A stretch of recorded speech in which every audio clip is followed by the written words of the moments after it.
नमस्कार दोस्तों, आइए आप सभी का स्वागत करते हैं एक बार फिर से आपके अपने channel maths by Sachin Yadav में।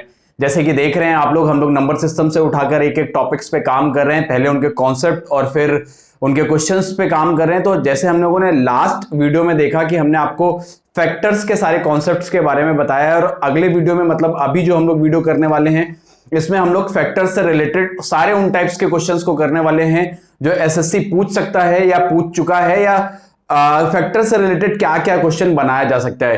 तो सारे एक एक क्वेश्चन आप हमारे साथ लगे रहिएगा और देखते रहिएगा। कॉन्सेप्ट सारे हमने करा दिए हैं, तो अगर किसी ने कॉन्सेप्ट वाला वीडियो नहीं देखा है तो वापस जाकर देखें, और अगर देख लिया है तो उसके आगे हम लोग क्वेश्चंस करेंगे। देखिएगा पहला क्वेश्चन जो हमने लिया है वो क्या कह रहा है, 360 के गुणनखंडों की संख्या बतानी है। आपको 360 के ये बताने हैं कि टोटल नंबर ऑफ फैक्टर कितने होंगे। तो सबसे पहले 360 का हम लोग करेंगे प्राइम फैक्टराइजेशन, जिसके लिए मैंने आपको बताया आप डायरेक्ट कैसे कर सकते हैं। एक जीरो का मतलब हो गया 2 और 5। अब बचा आपके पास 36। 36 का मतलब 9 चौको 36, 2 की पावर 2 और 3 की पावर 2। तो फाइनली जो बना वो बना 2 की पावर 3, 3 की पावर 2 और 5 की पावर 1। ये हो गया आपका 360 का प्राइम फैक्टराइजेशन। अब हमको ये देखना है कि टोटल कितने होंगे। तो हमने क्या बताया, पावर को एक एक बढ़ा लीजिए। ये 4, इसको बढ़ाएंगे, ये 4 3 12, और इसको एक बढ़ाएंगे तो 4 3 12 दूनी 24। तो जो इस क्वेश्चन का सही आंसर हो जाएगा, टोटल गुणनखंड हो जाएंगे वो कितने हो जाएंगे आपके 24। ये देखिएगा फिर से आपको बताए देते हैं कि 360 का सबसे पहले प्राइम फैक्टराइजेशन किया, उसके बाद पावर्स को एक एक बढ़ा के आपस में मल्टीप्लाई कर लिया। ये टोटल नंबर ऑफ फैक्टर्स निकाले जाते हैं। ये मैंने पिछले वीडियो में कॉन्सेप्ट के साथ साथ बताया कि ऐसा क्यों करते हैं। चलते हैं अगले क्वेश्चन पे। कह रहे हैं 10,500 के कुल कितने गुणनखंड होंगे। तो देखिए 10,500 की बात कर रहा है। फिर से मैंने बताया कि अब 2 जीरो हैं, 2 जीरो हैं तो 2 जीरो को आप 2 की पावर 2 और 5 की पावर 2 लिख लीजिए। यहां से 2 जीरो हो गए। बचा ये आपका 105। 105 मतलब 15 सत्ते 105। 15 का मतलब 3 इंटू 5 इंटू 7। तो फाइनल जो आपका बना वो बन गया 3 की पावर 1, 2 की पावर 2, 5 की पावर 3 और एक 7 की पावर 1। ये आपका फाइनल बन गया। अब आपको टोटल फैक्टर बताने तो आप क्या करिए, पावर एक एक बढ़ा लीजिए। ये 2 हो गया, यहां से ये 3 हो गया, ये हो गया 4 और ये फिर से 2 हो गया। 4 दूनी 8 थे 24, 24 दूना 48। तो जो इसका सही आंसर हो जाएगा 48, सेकंड ऑप्शन। बिल्कुल आपको जरूरत नहीं है कि 10,500 को पहले आप लाइन खींच के काटेंगे। फिर से मैं बता रहा हूं, डायरेक्ट तरीका होता है। 2 जीरो हैं तो 2 की पावर 2 और 5 की पावर 2 कर दीजिए, क्योंकि जीरो जो बनता है, एक जीरो बनता है 2 इंटू 5 से देखेंगे। अगर 2 जीरो देखेंगे तो 2 की पावर 2 और 5 की पावर 2 से बनेंगे। तो जैसे ही जीरो मिल जाए तो सबसे पहले इसको सॉल्व कर लीजिए। तो 2 की पावर 2 और 5 की पावर 2 से मेरा 2 जीरो बन गया। अब 105, 105 को देखेंगे तो 15 सत्ते 105, 3 इंटू 5 इंटू 7 से बन जा रहा है। तो आपने पूरा जब इसको हल कर लिया तो टोटल जो फैक्टर बने वो कितने बने, 48। ये क्वेश्चन नंबर सेकंड का आंसर हो गया। क्वेश्चन नंबर थर्ड देखेंगे। कह रहा है 360 के कुल कितने विषम गुणनखंड होंगे। तो 360 के विषम गुणनखंड देखने, 360 का हम प्राइम फैक्टराइजेशन देख के आए हैं अभी पीछे थोड़ी देर पहले।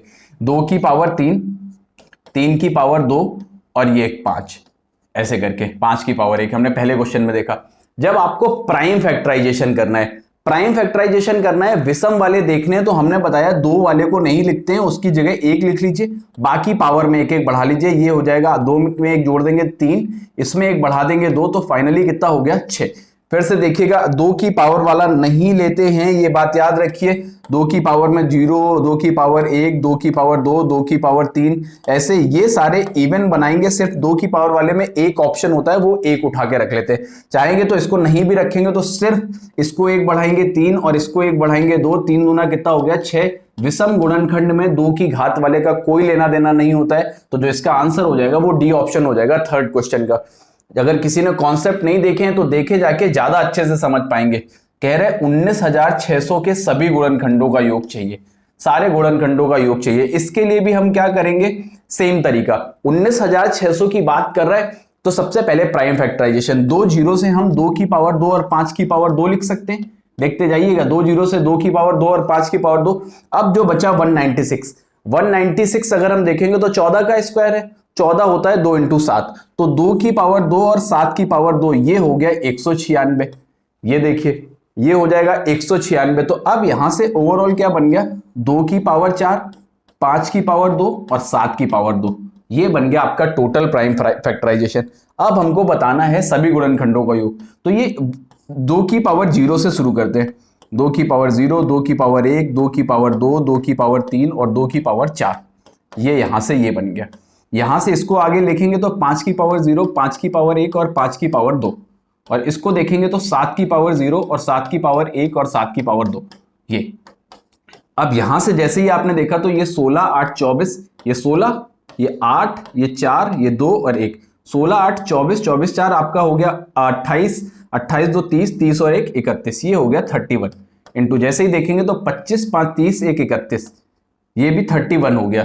ठीक है, और इसको देखेंगे तो 49, 49, 1, 50, 7, 57, ये 49 हो गया, 49, 1, 50, 7, 57, ये 25, 5, 30, 1, 31, 16, 8, 24, 4, 28, 28, 2, 30, 1, 31, 31 का स्क्वायर करेंगे तो ये आपके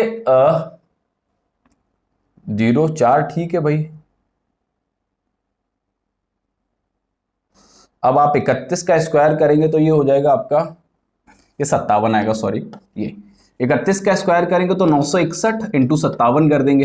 तो यहां से देखिए यूनिट डिजिट कितना आ रहा है, 7 आ रहा है, वो हमको एक ही ऑप्शन दिख रहा है 7 वाला ये। और वैसे भी देखेंगे, अगर देखेंगे तो 7 एकम 7 इसी से बन रहा है। मल्टीप्लाई करके देखना चाहते हैं तो करके देख लीजिए 57, 7 एकम 7, 7 छंग 42, हाथ से लगा 4, 7 में 63, 4 67 हो गया। 5 एकम 5, 5 छक्का 3, हाथ से लगा 3, 5 में 45, 3 48, देखेंगे 7, 7, 7, 48, 6, 54। तो जो आपका आंसर आ रहा है वो ये आपको दे रखा है। करने का प्रोसेस क्या है, ये इस कॉन्सेप्ट को भी हमने लास्ट वीडियो में बताया है कि कैसे होता है, ये क्यों होता है। ये आप बहुत प्यार से सारे गुणनखंडों को, आज के तो सारे गुणनखंड आप लिख भी नहीं सकते, तो क्वेश्चन नंबर 4 का जो आंसर आएगा वो डी ऑप्शन। देखेंगे ये 360 के सभी गुणनखंडों के व्युत्क्रमों का योग चाहिए, रेसिप्रोकल्स चाहिए। तो 360 हम देखिए काफी बार कर चुके हैं। 360 क्या हो गया, 2 की पावर 3, 3 की पावर 2 और 5 की पावर 1। ये देखिए ये हो गया 360, है ना। अब आप जैसे ही देखेंगे, अब हमने कहा आपको बताया कल, जिसने कल की लास्ट कॉन्सेप्ट वाली क्लास देखी है उसमें आपको ये बताया गया है कि जब आपको रेसिप्रोकल्स का सम देखना है तो ऊपर गुणनखंडों का योग रखना है और नीचे वही नंबर n रखना है। ऊपर गुणनखंडों का योग रखना है, नीचे उसी नंबर को रखना है जिसके गुणनखंड निकाले जा रहे हैं n। तो हमें देखना है गुणनखंडों का योग, तो ये क्या हो जाएगा, 2 की पावर 0, 2 की पावर 1, 2 की पावर 2 और 2 की पावर 3। ये यहां से देखेंगे 3 की पावर 0, 3 की पावर 1 और 3 की पावर 2, और यहां से देखेंगे तो 5 की पावर 0 और 5 की पावर 1। तो ये हो गया आपका मिला के 6। यहां से देखेंगे तो ये 9, 9, 3, 12, 1, 13, और ये उठा के देखेंगे तो ये हो गया 8, 8, 4, 8, 4, 12, 12, 2, 14, 1, 15, ये हो गया 15। और अपॉन आपको करना है 360। जैसे ही आप इसको हल करने जाएंगे तो 6 से काट दीजिए, 6 कम 6 और 6 रंग 36, ये हो गया। 15 से काट दीजिए, 15 एकम 15 चौको 60, ये हो गया 13/4। 13/4 को जैसे ही आप 4 से भाग देंगे तो 4 3 12, बचा 1, 3.25। इस क्वेश्चन का जवाब हो गया, ये इसका सेकंड ऑप्शन आंसर हो गया। फिर से कुछ भी नहीं करना है, एक बहुत आसान सा सवाल है। करना कैसे, ये ध्यान से समझे, कुछ भी बहुत कठिन नहीं करना है। 360 अगर आप देखेंगे तो उसका क्या किया हमने, पहले सम ऑफ फैक्टर निकाल लिया, वो ऊपर रख लिया निकाल के, और नीचे उसी नंबर से डिवाइड कर दिया जिस नंबर का हमको निकालना था 360, और आराम से सॉल्व कर लिया। आंसर कितना आ गया, 3.25, जो कि सेकंड ऑप्शन दिख रहा है। ये हो गया आपका क्वेश्चन नंबर 5। तो अभी भी बोल रहे हैं जिसने भी अभी तक कॉन्सेप्ट वाली क्लास नहीं ली है, कॉन्सेप्ट जरूर समझे तो फिर ये बहुत आसान हो जाएंगे। अगर कॉन्सेप्ट नहीं समझेंगे ना तो थोड़ा सा ये आपको एकदम नया लगेगा। तो कॉन्सेप्ट अगर नहीं देखा है तो कॉन्सेप्ट जरूर देखें कि कैसे कैसे कॉन्सेप्ट होते हैं। देखिए कह रहा है 4800 के सम गुणनखंडों का योग निकालना है। वाह भाई वाह। तो देखिएगा 4800 के सम गुणनखंड निकालने, तो पहले 4800 का प्राइम फैक्टराइजेशन कर लीजिए, होता आसानी है। तो 2 जीरो से जैसे ही आपने देखा तो 2 की पावर 2 और 5 की पावर 2, 2 जीरो से ही लिख लिया। 48 मतलब 8 छंग 16 3 48, 16 मतलब 2 की पावर 4 और 3 की पावर 1, ये यहां से हो गया। 2 की पावर 6, 3 की पावर 1 और 5 की पावर 2, ये आपका 4800 का प्राइम फैक्टराइजेशन हो गया।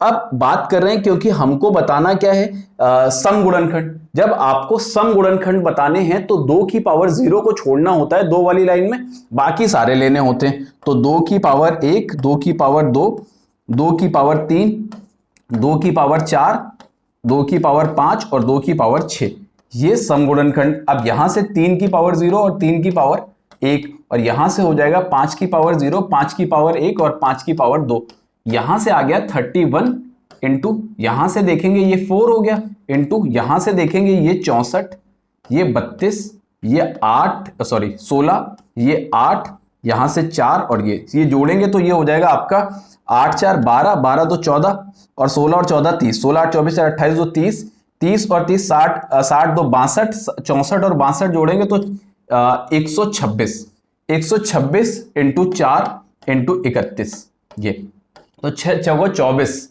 24 4, 4 2 6 6 6 12 12 12 8 20 4 24 2 26, हासिल लग गया 2, 6 2 8 8 3 11 11 1 12, 12, ठीक है। 126 इंटू ये जोड़ेंगे तो 4 और ये 25 5 30 1 31, ये इसका जो मल्टीप्लिकेशन करेंगे वही इसका आंसर हो जाएगा। तो 6 चौको 24 और 4 एकम 4, तो यूनिट डिजिट 4 दे रखा है किसी में, तो मेरे हिसाब से शायद हो सकता है कि इसका आंसर गलत दिया हो। पहले इसको करके देख लेते हैं। 4 6 24 हासिल लगा 2, 12 चौको 48 2 50, 504 इंटू 31 करेंगे तो ये हो गया 504, और इसको देखेंगे तो 3 चौको 12 3 पचे 15, 4 2 6 15,624, जो सही इस क्वेश्चन का सही आंसर आ रहा है वो 15,624 आ रहा है, जो कि ऑप्शंस में तो नहीं दिया है। एक बार क्रॉस चेक कर लेते हैं, देखिए कहीं गलत तो नहीं किया है।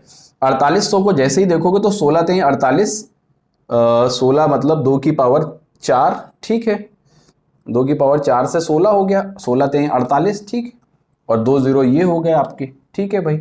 जैसे ही आपने लिखा 2 की पावर 6 हो गया, 3 की घात 1 हो गया और 5 की पावर 2 हो गया, ठीक है। जैसे ही आपने इसको लिखा तो 2 की पावर 0 नहीं ले सकते क्योंकि इवन लेने हैं। 2 की पावर 1, 2 की पावर 2, 2 की पावर 3, 2 की पावर 4, 2 की पावर 5, 2 की पावर 6, 3 की पावर 0, 3 की पावर 1, ठीक है, 5 की पावर 0, 5 की पावर 1, 5 की पावर 2, ठीक है, ठीक है। ये इसका जो सही आंसर आएगा 15,624 आएगा। हो सकता है कि ऑप्शन सही से दिए नहीं गए हों, इसका जो सही आंसर होगा वो 15,624 ही होगा, ये ध्यान दीजिएगा। बढ़ते हैं अगले क्वेश्चन की तरफ। कह रहा है 64,800 के विषम गुणनखंडों का योग। देखिए एक और बहुत बेहतर सवाल, 64,800। अब देखिए इतना बड़ा नंबर दे रखा है 64,800, कितने प्राइम प्यार से आप प्राइम फैक्टराइजेशन कर सकते हैं। पहले तो जैसे ही आपने 2 जीरो देखे तो 2 की पावर 2 और 5 की पावर 2, तो 2 जीरो देखते ही लग जाएगा। अच्छा इसको देखेंगे तो ये 81 इंटू 8 दिख रहा है, 8 एकम 8 8 8 64, 81 का मतलब हो गया 3 की पावर 4, और 8 को देखेंगे तो 2 की पावर 3 और लिख लीजिए ये, तो ओवरऑल क्या बन गया 2 की पावर 5, 3 की पावर 4 और 5 की पावर 2 ये। अब हमको प्राइम फैक्टराइजेशन देखना है तो इसका तो हमें कुछ चाहिए ही नहीं, सॉरी प्राइम फैक्टराइजेशन कर लिया। अब हमें क्या देखना है, ऑड फैक्टर्स का सम चाहिए। ऑड फैक्टर्स में इवन वाले का हमें कुछ नहीं लेना होता है। अब इसका यूज करेंगे तो 3 की पावर 0, 3 की पावर 1, 3 की पावर 2, 3 की पावर 3 और 3 की पावर 4, इससे 3 की पावर 4 तक का लेंगे और यहां से ले लेंगे 5 की पावर 0, 5 की पावर 1 और 5 की पावर 2, यहां से ये ले लेंगे, ये उठा के जोड़ेंगे तो 31 हो गया, 25 5 30 1 31। ये देखेंगे तो ये 81 27 और ये तुम्हारा 9 3 और 1, देखिए 27 और 3 30, 9 1 10, तो 30 10 40, ये 121 हो गया। अब 121 हो गया तो 121 ये एक ही है जिसमें यूनिट डिजिट 1 दिख रहा है, तो 37 51 करके भी देखेंगे तो 3 एकम 3, 3 दूना 6, 3 एकम 3, जैसे ही देखेंगे तो ये 37 51 इनको जोड़ने पे आ भी रहे, तो जो इसका सही आंसर हो गया वो कितना हो गया 37 51, 7वें क्वेश्चन का सही आंसर हो गया। बहुत प्यारा सवाल है, बहुत आसानी से किया जा सकता है, कॉन्सेप्ट पता होना चाहिए, क्योंकि कॉन्सेप्ट नहीं पता होंगे तो ये सब बहुत अच्छे सवाल बन जाएंगे। अगले पे आइए, 4800 के विषम गुणनखंडों का योग। 4800 के अगर हम लोग विषम गुणनखंड देखेंगे, 4800 का कुछ क्वेश्चन हम लोग कर चुके हैं। ये देखिए ये किया था 4800 का, ये क्वेश्चन किया था जिसका फैक्टराइजेशन बना था 2 की पावर 6, 3 की पावर 1 और 5 की पावर 2, 2 की पावर 6, 3 की पावर 1 और 5 की पावर 2, 2 की पावर 6, 3 की पावर 1 और 5 की पावर 2। ये बना था हमारा जो 4800 का टोटल प्राइम फैक्टराइजेशन बना था वो। हमको विषम गुणनखंडों का योग चाहिए। देखिए विषम का जब हमको चाहिए तो हम क्या करते हैं विषम के लिए कि इसका कुछ लेना नहीं है, सिर्फ इसी का यूज करना है। 3 की पावर 0, 3 की पावर 1, 5 की पावर 0, 5 की पावर 1 और 5 की पावर 2, ये हमारा हो गया 31 और ये हमारा हो गया 4, 4 इंटू 4 बन जा 4, 4 3 जा 12, 124 इसका आंसर हो गया। देखिए पिछले सवाल में मुझे जो लग रहा है वो गलती क्या है, ये विषम गुणनखंडों का योग हो गया और ये देखेंगे ना ये सभी सम गुणनखंडों का योग हो गया। लेकिन अगर हम 15,624 और 124 को जोड़ देंगे तो 15,748 इसके सभी गुणनखंडों का योग चाहिए। तो ये जो ऑप्शन दे रखे हैं ना, ये सभी गुणनखंडों के योग के हिसाब से दे रखे हैं। तो हमारा जो सही आंसर है वो 15,624 ही होगा। ये ऑप्शंस गलत दिए हुए हैं।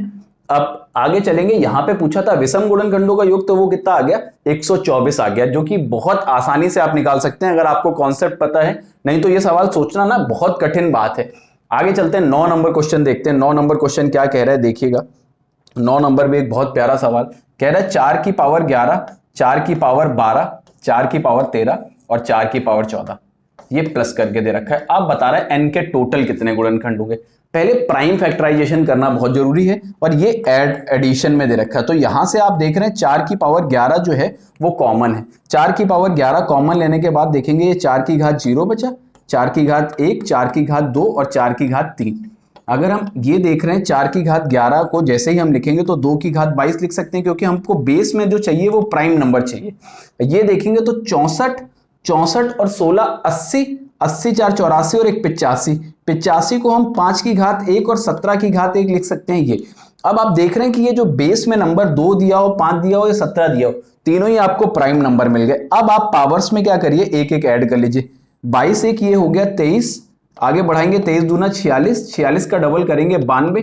तो टोटल कितने गुणनखंड हो गए, फैक्टर हो गए, तो 92 हो गए। ये क्वेश्चन नंबर 9 का आंसर हो गया, जो कि बहुत आसानी से देखा जा सकता है।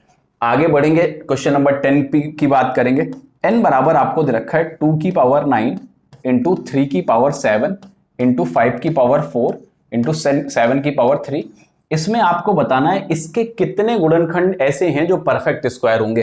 देखिए परफेक्ट स्क्वायर के लिए ना हमको इसमें 2 की पावर 0 चाहिए, 2 की पावर 2 चाहिए, 2 की पावर 4, 2 की पावर 6, 2 की पावर। तो इसके लिए जो मैंने शॉर्टकट बताया, टेक्निक बताई, कॉन्सेप्ट में ये बताया, इसको आप 2 से भाग देंगे। जैसे ही आपने 9 को 2 से भाग दिया तो ये गया 4.5 टाइम्स, 9/2 करेंगे तो जो भी आएगा उसका नेक्स्ट इंटीजर लेते हैं। तो 4.5 आया तो नेक्स्ट इंटीजर कितना हो जाएगा, 5 हो जाएगा। जैसे 7 को 2 से भाग देंगे तो 3.5 आएगा, लेकिन इसका अगला इंटीजर क्या हो जाएगा, 4। 4 को 2 से भाग देंगे 2 आएगा, लेकिन अगला इंटीजर क्या हो जाएगा, 3 हो जाएगा। ऐसे ही 3 को 2 से भाग देंगे 1.5, तो अगला इंटीजर 2 हो जाएगा। इनका मल्टीप्लाई कर लीजिए, 5 को 20 चाहिए, 60 दूना 120। तो जो इसका बेटा जो आपका परफेक्ट स्क्वायर आ जाएंगे, कितने फैक्टर ऐसे होंगे जब परफेक्ट स्क्वायर होंगे, तो वो 120 हो जाएंगे। पहला ऑप्शन। कितने आसानी से आप इस सवाल को कर सकते हैं वो देखिए। आपको यहां से जो लेना होता है वो लेना 2 की पावर 0, 2 की पावर 2, 2 की पावर 4, 2 की पावर 6, 2 की पावर 8। देखो 1 2 3 4 5, 5 ही हैं। लेकिन आप ये बार बार लिख के नहीं देख सकते। आपको क्या करना है, जो पावर में दे रखा है, अगर परफेक्ट स्क्वायर देखना है तो 2 से डिवाइड करेंगे और जो भी नंबर आएगा उसका नेक्स्ट इंटीजर लेते हैं। जैसे 4.5 आया तो उसका इंटीजर अगला क्या हो जाएगा, 5। 3.5 आया तो अगला इंटीजर 4। यहां से 2 आया तो नेक्स्ट इंटीजर लेंगे 4, क्योंकि 5 की पावर वाली लाइन में 5 की पावर 0, 5 की पावर 2 और 5 की पावर 4, ये 3 ही लेने पड़ेंगे। लेकिन अगर 4 से भाग दिया तो 2 आया तो अगला लेंगे, कितने ले लेंगे, 3। ये कॉन्सेप्ट होता है, जाके पीछे कॉन्सेप्ट वाली क्लास में देखेंगे तो वहां पे आपको इस चीज का पूरा क्लैरिफिकेशन मिलेगा। तो ये हो गया, इसके कितने गुणनखंड आएंगे, 120। अगला सवाल कह रहा है, हाउ मेनी फैक्टर्स ऑफ 2 की पावर 4, 3 की पावर 5, 10 की power 4 are perfect square which are greater than 1, जो 1 से बड़े होंगे। 2 की पावर 4, 3 की पावर 5 और 10 की पावर 4। पहले तो ये याद रखिए कि 10 प्राइम नंबर नहीं है, तो प्राइम फैक्टराइजेशन करिए। तो 2 की घात 4, 3 की घात 5 और इसको 2 पंचे 10 करेंगे तो 2 की पावर 4 और 5 की पावर 4 और हो जाएगा। अब इसको ऐड कर लीजिए, 2 की पावर 8, 3 की पावर 5 और 5 की पावर 4। अब ये पिछला सवाल अभी जो हमने किया था बिल्कुल उसी तरीके से, क्योंकि परफेक्ट स्क्वायर की बात कर रहा है तो 2 से भाग दे देंगे। 8 को 2 से भाग दिया तो 4 बार गया, हमें नेक्स्ट इंटीजर लेना है तो 5 ले लेंगे। 5 को 2 से भाग देंगे तो जैसे ही आपने 5 को 2 से भाग दिया तो ये जाएगा 2.5 टाइम्स, लेकिन आएगा 3। ऐसे ही 4 को 2 से भाग देंगे, 2 बार जाएगा, आएगा 3। 5 3 15 45 इसके टोटल फैक्टर होंगे। लेकिन हमें ग्रेटर देन 1, 1 से बड़ा लेना है। 1 से बड़ा लेना है तो 1 को नहीं लोगे, क्योंकि 1 भी परफेक्ट स्क्वायर होता है। तो 45 में से 1 निकाल देंगे, कितने फैक्टर लेंगे, 44 लेंगे। तो जो इस सवाल का सही आंसर होगा वो 44 होगा। बहुत आसान है, क्योंकि 1 को क्यों नहीं लेंगे, क्योंकि 1 से बड़े लेने, और 1 भी परफेक्ट स्क्वायर होता है, इस वजह से 1 को छोड़ेंगे तो कितने होंगे, 44। ये भी एक बहुत बढ़िया सवाल। अगले पे चल रहे हैं, कह रहा है if n is equals to 9 की power 9 then n is divisible by how many positive perfect cubes. इस बार परफेक्ट क्यूब देखने के लिए बोल रहे हैं। अब दे कितना रखा है, 9 की पावर 9। फिर से बेस जो है वो आपका प्राइम नहीं है तो पहले प्राइम बना लेते हैं, इसको 3 की घात 2 लिखेंगे, पावर में 9 है तो फाइनली बन गया 3 की घात 18। अब हमको क्या देखना है, हमको देखना है परफेक्ट क्यूब। परफेक्ट क्यूब देखना है तो 3 से भाग देंगे, 18 को 3 से भाग दिया 6 बार गया, और हमें इसका नेक्स्ट इंटीजर लेना है तो कितना हो जाएगा 7। तो जो इसका सही आंसर हो जाएगा वो बी ऑप्शन। इसमें कौन कौन से होंगे हम आपको दिखाई देते हैं, 3 की पावर 0, 3 की पावर 3, 3 की पावर 6, 3 की पावर 9, 3 की घात 12, 3 की पावर 15, 3 की घात 18। काउंट कर लीजिए, 1 2 3 4 5 6 7। काउंट करने की जरूरत नहीं थी, शॉर्टकट बताया था, लेकिन लिख के बता दिए। ये 8 नंबर ऐसे होंगे जो इसके फैक्टर होंगे और परफेक्ट क्यूब भी होंगे। ये हो गया क्वेश्चन नंबर 12 का आंसर। क्वेश्चन नंबर 13 पे चलते हैं। ये एक बहुत प्यारा सवाल है, थोड़ा सा दिमाग लगाएंगे। कह रहा है जब 200 एक ऐसा धन पूर्णांक है जिसको x से डिवाइड करते हैं तो शेषफल 8 होता है। कह रहा है 200 को अगर हम लोग 8 से भाग देते हैं तो रिमाइंडर कितना बचता है, 200 को x से भाग देते हैं, 200 को हम लोग अगर x से भाग देते हैं तो रिमाइंडर 8 आता है। 200 को x से भाग देते हैं तो रिमाइंडर जो आता है वो 8 आता है। तो हमको ऐसे नंबर बताने हैं, अगर रिमाइंडर 8 आता है तो 192 ना x से पूरा पूरा डिवाइड होगा, तभी तो ये 8 रिमाइंडर छोड़ेगा। अगर रिमाइंडर छोड़ेगा तो 192 अगर x से पूरा पूरा डिवाइड होगा तो सबसे पहले हम लोग ये देख लें कि 192 के टोटल फैक्टर कितने होंगे। 192, अब 192 के प्राइम फैक्टराइजेशन करेंगे तो देखिए, अगर देखेंगे तो 3 से कट रहा है, ये 3 से अगर हम लोग काट भी दे देंगे तो 3 6 18, 3 चौको 12, 64 एक्स्ट्रा बच रहा है। 64 का मतलब 2 की घात 6। ये 192 का प्राइम फैक्टराइजेशन हो गया। तो अगर इसके हम लोग फैक्टर देखेंगे तो 7 दूनी 14 फैक्टर। 192 के टोटल फैक्टर कितने हो गए, 14। अब 14 टोटल फैक्टर है 192 के, लेकिन यहां पे ध्यान रखने वाली बात यह है क्योंकि x से ये पूरा पूरा डिवाइड होगा और x हो रहा है रिमाइंडर, और वो रिमाइंडर जो है वो 8 है। तो हमारा कोई भी, अगर रिमाइंडर 8 है तो कोई भी ऐसा फैक्टर हो ही नहीं सकता जो 8 से छोटा हो, क्योंकि 8 से छोटी किसी संख्या से भाग दोगे तो रिमाइंडर 8 नहीं बचेगा। तो 8 से बड़े वाले सारे फैक्टर लेने, तो टोटल फैक्टर तो 14 बन गए, लेकिन हमें वो देखने हैं फैक्टर जो 8 से छोटे हैं। जैसे 1 से कट जाएगा, 2 से कट जाएगा, 3 से कट जाएगा, 4 से कट जाएगा, 5 कहीं नहीं है, 6 देखो 2 3 6 भी है, 7 कहीं नहीं है, 2 की पावर 3 8 भी है। तो ये जो 6 फैक्टर हैं 1 2 3 4 6 8, ये x के वैल्यू नहीं हो सकते। इसका रीजन समझ लीजिए x के वैल्यू क्यों नहीं हो सकते, क्योंकि इनसे भाग दोगे ना, अगर रिमाइंडर 8 छोड़ रहा है तो जो भी डिवीजर है, जो भी जिससे भी भाग दे रहे हैं हम, वो 8 से बड़ा होना चाहिए। तो ये 3 3 6 नहीं हो सकते, तो 14 में से 8 निकाल देंगे तो x के कितने मान संभव हैं, तो 6 मान संभव है। एक बार फिर से समझने की कोशिश करिएगा। 200 को x से भाग देते हैं तो रिमाइंडर 8 बचता है, तो पक्की बात है कि 192 ना x से पूरा पूरा डिवाइड होगा, तभी तो 8 रिमाइंडर छूटेगा।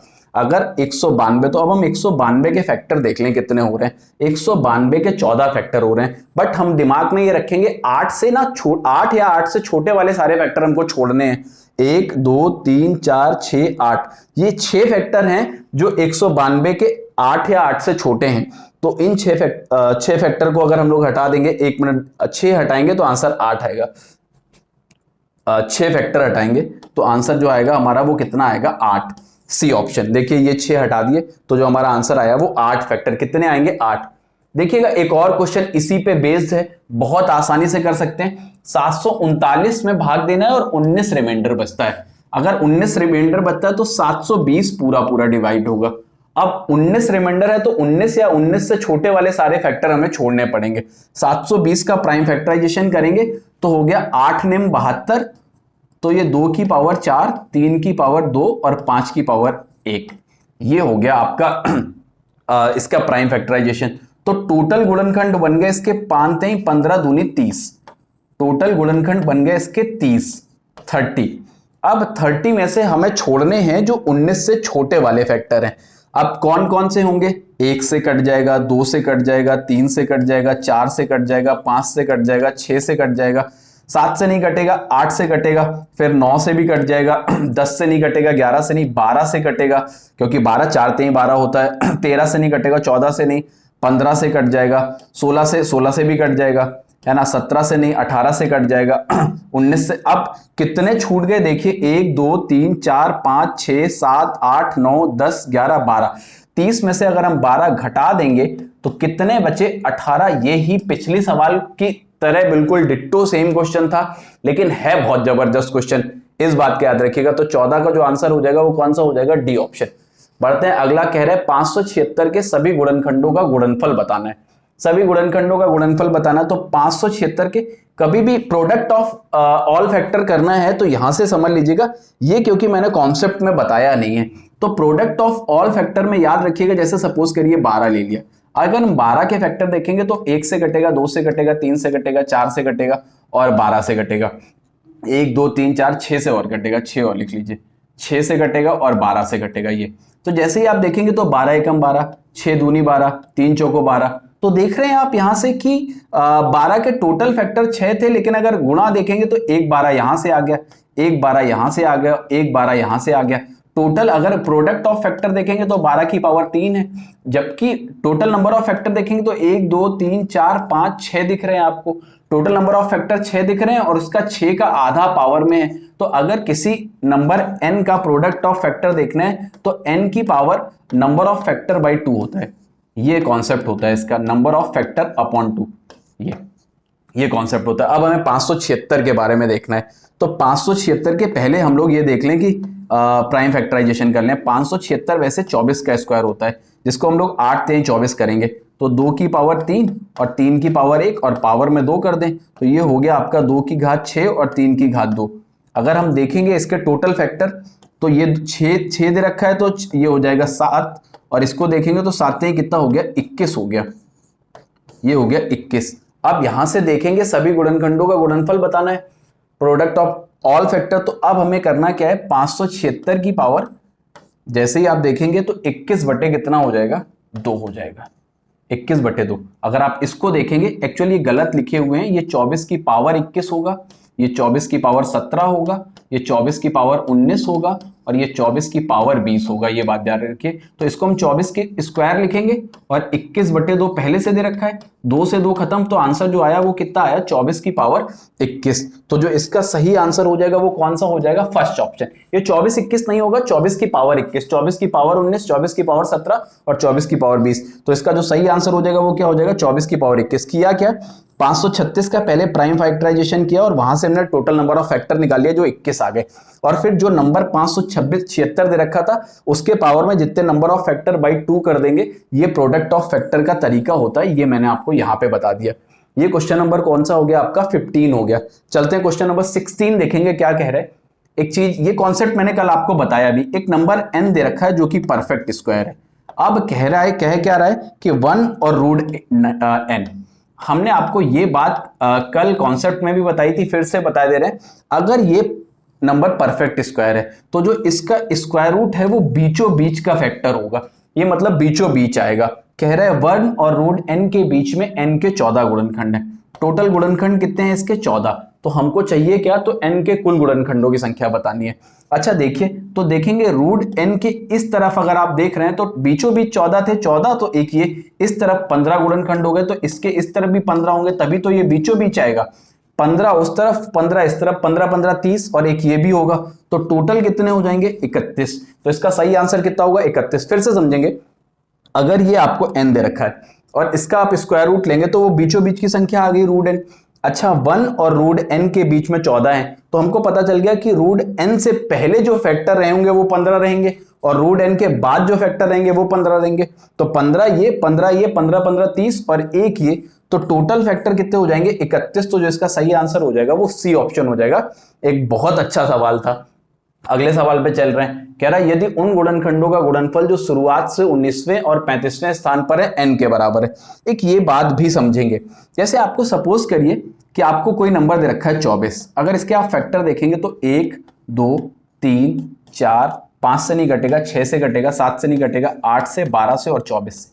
अब हमने आपसे कह दिया, ध्यान से समझिएगा, कि इसका जो शुरुआत से तीसरा और ये दे दिया 3 3 और छठा, शुरुआत से जो तीसरा और छठा आपको ये दे रखा है तीसरे और छठे के बारे में, कि तीसरे और छठे गुणनखंड के जो गुणनफल हैं वो संख्या के बराबर है, जैसे 3 और 8। अगर हम तीसरे की बात कर रहे हैं तो जाहिर सी बात है, हमने बताया अभी आपको कि ये जो इक्वल डिस्टेंस से होते हैं शुरुआत से और एंड से, उनके गुणनखंडों का गुणनफल जो होता है वो इसके बराबर, जैसे ये पहला है और ये आखिरी है, इनका गुणनफल 24 है, ये दूसरा है, ये आखिरी से दूसरा है, इनका गुणनखंड, ये तीसरा है, ये आखिरी से तीसरा है, ये चौथा है, ये आखिरी से चौथा है। देखिए इनके सबके जो गुणनफल है वो संख्या के बराबर है। इस बात के बारे में अगर आप थोड़ा सा भी एनालिसिस कर सकते हैं तो इस सवाल का आंसर दे सकते हैं। अब क्या कह रहा है सवाल में, कह रहा है यदि शुरुआत से 19वें, जो शुरुआत से 19वें पे होगा तो इसके पहले 18 गुणनखंड रहे होंगे, और ये शुरुआत से 35वां कह रहा है तो इसके बाद भी 18 गुणनखंड रहे होंगे, क्योंकि अभी अभी हम आपको बता रहे हैं जो शुरुआत से जिस स्थान पे और एंड से उस स्थान पे होगा तो उसके गुणनखंडों की जो गुणनखंडों का गुणनफल होगा वो n के बराबर होगा। तो अगर 35 यहां तक हो गए और इसके बाद 18 और हैं तो टोटल गुणनफल कितने हो गए, 53 गुणनखंड हो गए। भाई 35 के बाद 35वां तो ये हो गया, अगर इसके बाद एक और होता तो 36 होते, दो और होता तो 27, लेकिन 18 और होंगे इसके बाद, तो टोटल जो गुणनखंड होंगे वो कितने होंगे, 53। इस सवाल का जो सही आंसर होगा वो क्या होगा, 53। फिर से समझ लीजिएगा, कुछ भी नहीं करना, बहुत बढ़िया सवाल है कि एक 19वें नंबर पे है और एक 35वें नंबर पे है। अगर 19वें पे है तो ये शुरुआत से कहीं ना कहीं 19वें स्थान पर है, और ये देखा जाए जो 35वें है ये अंत से 19वें स्थान पर है। इसका स्थान अंत से 19वां है, शुरुआत से 35वां है, तो रीजनिंग में अगर हम आ जाएंगे तो दोनों को ऐड करके -1 कर देंगे तो टोटल फैक्टर आ जाएंगे। तो 35 और 19 54 में -1 कर देंगे तो कितने आ जाएंगे, 53। एक बहुत प्यारा सवाल और इसका आंसर आ गया। अब 18 नंबर पे आ जाएंगे। मैंने कहा, मैंने लास्ट में कुछ कॉन्सेप्ट्स बताए, जो मैंने आपको ये बताया था कि ये बेसिक कॉन्सेप्ट्स हैं फैक्टर्स के, जिनके बारे में आप थोड़ा सा याद रखेंगे। कह रहा 225 से कम प्राकृतिक संख्याओं में कितनी संख्याओं के विषम गुणनखंड होंगे। देखिएगा, ऑड फैक्टर सिर्फ उनके होते हैं जो परफेक्ट स्क्वायर नंबर होते हैं। तो 225 से कम, अगर 225 से कम हम लोग देखेंगे तो 225 क्योंकि 15 का स्क्वायर होता है, तो इससे कम ना सिर्फ 14 ही तो परफेक्ट स्क्वायर नंबर होंगे, तो 14 ही विषम गुणनखंड होंगे। देखिए, जो परफेक्ट स्क्वायर होगा सिर्फ उसी के गुणनखंडों की संख्या विषम होगी, जैसे 1 के, 4 के, 9 के, 16 के, 25, और उसके बाद 36, उसके बाद 49, उसके बाद 81, 100, 121, 144, और उसके बाद हो जाएगा 169, 196, उसके बाद 225 आ जाएगा। वो हमें नहीं लेना, तो इनसे कम ही लेने। अगर हम इनको सबको काउंट करेंगे तो 14 होंगे, बट हमको हर बार ये लिखना नहीं है। हम आपको बता रहे हैं 225 से छोटे देखने, 225 तक देखने होते तो, क्योंकि 225 भी परफेक्ट स्क्वायर है तो 15 हो जाते हैं, लेकिन 225 से छोटे देखने तो 15 से छोटे सिर्फ 14 ही परफेक्ट स्क्वायर नंबर होंगे, वो ये होंगे। और सारे परफेक्ट स्क्वायर नंबर्स के जो नंबर ऑफ फैक्टर्स होते हैं वो ऑड होते हैं, तो इस वजह से इस क्वेश्चन का जो आंसर होगा वो 14 होगा। क्वेश्चन नंबर 19 पे चलते हैं। कह रहा है पहले 100 प्राकृतिक संख्याओं में कितनी संख्याओं के सम गुणनखंड होंगे। पहले 100 में कितने सम होंगे, पहले 100 में हम ये देख लें कितने विषम होंगे। 100 तक में हमें पता है 10 परफेक्ट स्क्वायर नंबर होंगे, 10 परफेक्ट स्क्वायर नंबर होंगे। अगर 10 परफेक्ट स्क्वायर नंबर होंगे तो 10 नंबर ऐसे होंगे जिनके नंबर ऑफ फैक्टर्स जो होंगे ऑड होंगे। 100 में से 10 ऑड हो गए तो इवन कितने हो गए, 90 इवन हो गए। तो जिसका आंसर हो जाएगा वो सेकंड ऑप्शन, पिछले सवाल का एकदम मिलता है। अब आपसे कह दे कि 225 तक ऐसी कितनी संख्याएं होंगी जिनके गुणनखंडों की संख्या 225 तक कह दे, तो 15 निकाल दीजिए इसमें से, क्योंकि 15 परफेक्ट स्क्वायर नंबर होंगे 225 तक में। तो 210 संख्याएं ऐसी होंगी जिनके गुणनखंडों की संख्या जो होगी वो इवन होगी। ऐसे ही 100 की बात कर रहा है, 100 तक 10 परफेक्ट स्क्वायर नंबर निकलेंगे, तो 100 में से 10 निकाल दें तो 90 ऐसी संख्याएं होंगी जिनके गुणनखंडों की संख्या जो होगी वो सम होगी। बाकी वो जो 10 परफेक्ट स्क्वायर होंगे वो विषम होंगे। तो 90 10 कितना हो जाएगा, 100। अगले पे चलते हैं, 20 नंबर क्वेश्चन की बात कर रहे हैं। कह रहे हैं 3 अंकीय संख्याओं की कुल संख्या बतानी है जिनके गुणनखंड केवल 3 हो। अच्छा, केवल 3 जो गुणनखंड होते हैं वो हमेशा याद रखिएगा ये प्राइम नंबर्स के स्क्वायर के होते हैं। प्राइम नंबर्स के अभाज्य संख्याओं के जो स्क्वायर होते हैं उनके गुणनखंडों की संख्या हमेशा केवल 3 होती है, वो याद रखिएगा। तो 3 अंक की बात कर रहे हैं, अगर 3 अंकी की बात करा तो 3 अंकी शुरू कहां से होते हैं, नंबर 100 से, और खत्म कहां पे होते हैं, 999 पे। दिमाग लगाइएगा, कठिन नहीं है, बस हम आपको बताए दे रहे हैं 3 अंकीय कितनी संख्याएं होंगी, कुल कितनी संख्याएं होंगी। अच्छा, 3 अंकीय संख्याओं की बात कर लें तो पहले 11 का स्क्वायर देखेंगे। 11 का स्क्वायर 121 होता है। देखिए 121 3 अंकी है, और अगर इसके फैक्टर देखोगे तो 3 हो जाएंगे। उसके बाद 11 के बाद देखेंगे आप 13 के बाद 17 के बाद देखेंगे 19 19 के बाद देखेंगे तो आपका 23 हो जाएगा, 23 के बाद 29 हो जाएगा, 29 के बाद 31 हो जाएगा, 31 के बाद क्योंकि 961 10 24 हो जाता है तो वहां से फिर बनेंगे नहीं, तो 1 2 3 4 5 6 7 7 संख्याएं ऐसी होंगी जिनके गुणनखंडों की संख्या जो होगी वो हमेशा 3 होगी। अगर 3 अंकीय संख्याओं की बात कर रहे हैं, टोटल 3 डिजिट नंबर्स की बात कर रहे हैं, आप प्राइम नंबर को देखेंगे और प्राइम नंबर अगर 3 अंकों वाली की संख्याओं के देख शुरू करेंगे तो देखिए 100 होता है सबसे पहले, 100 का जो स्क्वायर रूट लेंगे वो 10 होगा, फिर हमको पता है 11 का जो स्क्वायर करेंगे वो 121 होगा, 3 डिजिट में होगा, फिर उसका अगला 13 का स्क्वायर 169, फिर 17 का 289, हमको देखना है 31 का 961 हो गया, 11 से लेके 31 तक यही संख्या है क्योंकि 32 का 10 24 हो जाएगा और वो तो वैसे भी प्राइम नहीं हो रहा है, तो सारे प्राइम नंबर्स का स्क्वायर 11 का 13 का 17 का 19 का 23 का 29 का और 31 का, ये जो 7 नंबर हैं ये ऐसे नंबर्स हैं जिनका स्क्वायर करेंगे तो 3 डिजिट में भी जाएगा और ये प्राइम है और प्राइम नंबर्स का स्क्वायर तो कितना आ जाएगा 7। तो ये 20 क्वेश्चन जो मैंने अभी तक आपको कराए ये सारे के सारे फैक्टर्स से रिलेटेड थे और मुझे नहीं लगता कि इसके बाहर फैक्टर्स में बहुत कुछ होता है, तो मैंने कोशिश की है कि आपको अच्छी तरीके से और सारे कॉन्सेप्ट के साथ साथ क्वेश्चंस को कराएं। अगर आपने पिछले दोनों वीडियो को नहीं देखा है अभी तक तो जरूर देखें और वीडियो आपको पसंद आया है तो चैनल को लाइक शेयर और सब्सक्राइब करना बिल्कुल भी ना भूलें। Thank you very much.